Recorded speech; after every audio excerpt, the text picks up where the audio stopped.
உலகம் முழுதும் பறந்து விரிந்திருக்கும் ஏஆர்ஆர் கிளிக்ஸ் நண்பர்களுக்கு இனிய காலை வணக்கம். மனநலத்தை பொறுத்தவரை அதீத கவனம் செலுத்தவும் கூடாது, அக்கறை செலுத்தாமல் இருக்கவும் கூடாது. உணர்வுகளை வார்த்தைகளாக்கி பயன்படுத்தவே இந்த உலகம் கற்றுக்கொண்டிருக்கிறது, இயங்குகிறது. அதனால்தான் மனிதம் மரித்து வருகிறது. விருப்பத்திற்கு அல்லாமல் கட்டாயத்தின் அடிப்படையில் கடமைகள் செய்யப்படுவதால் உறவுகள் கசந்து விடுகிறது. மனிதர்கள் தங்களுடைய பயன்பாட்டிற்காக உருவாக்கியவற்றால் தாங்கள் தொலைவதை அறியாமலேயே தொலைகிறார்கள்.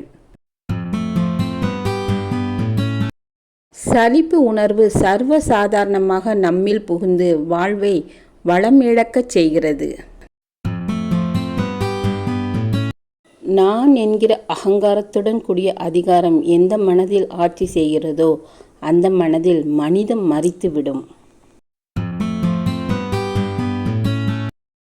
மனம் சிற்றின்ப எண்ணங்களில் அதிகமாக மூழ்குவதாலேயே சுய கட்டுப்பாடுகள் காணாமல் போகின்றன. ஒவ்வொரு கணமும் பிறரை பார்த்தே தன்னுடைய வாழ்வை தீர்மானிப்பவர்கள் துரதிர்ஷ்டசாலிகள். பெரும்பாலானவற்றை சங்கடங்களாக கருதியே அவற்றை தவிர்ப்பதற்காக பெரும்பாலானோர் பெரும்பாலான சமயங்களில் கைபேசியை கையில் எடுக்கின்றனர்.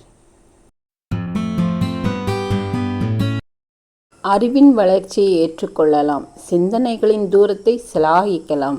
ஆனால் நாம் மனிதர்கள் என்பதை எந்த ஒரு கணமும் மறந்துவிடக்கூடாது. எதிர்பார்ப்புகள் பூர்த்தியாகாவிடில் அதனை ஏற்றுக்கொள்ள மனதை பழக்குங்கள். இல்லையெனில் மனம் தனக்குத்தானே பாதிப்பை ஏற்படுத்தி கொள்ள நேரிடும். உண்மையை உணராமல் தானாய் நினைத்து கொள்வது என்பது மிக மோசமான நிலை. இதுவே தற்போது பெரும்பாலான மனிதர்களை ஆட்சி செய்து கொண்டிருக்கிறது. இது குழப்பத்திற்கும் நம்பிக்கையின்மைக்கும் சமூக சீர்கேட்டிற்குமே வழிவகுக்கிறது. எதிர்பார்ப்புகள் நியாயமானதாகவும் நிலையானதாகவும் இல்லாமல் இருந்தால் எரிச்சல் உணர்ச்சியே ஆட்சி செய்யும்.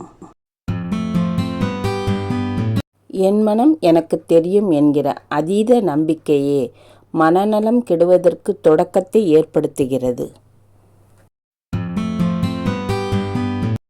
பயணங்கள் வாழ்க்கையில் நிறைய சொல்லித் தருகின்றன. ஏன் வாழ்க்கையும் கூட சொல்லித் தருகின்றன, அவசரத்தை அல்ல. கற்றுக்கொள்வதன் சுவை உணர்ந்தவர்களால் மட்டுமே எந்த இடங்களிலும் பந்தி அமைக்க முடியும். புறத்தில் மெனக்கெட இயலாமல் அகத்தில் கற்பனையால் இன்பம் காண்பதே மனநலத்தை அதிகம் பாதிக்கிறது.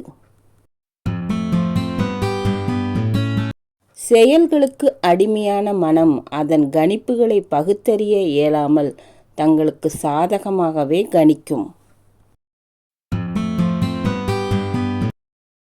புரிதல் எனும் பொக்கிஷம் பொறுமை நிதானம் என்ற வாசல் வழியாக மட்டுமே வருகிறது.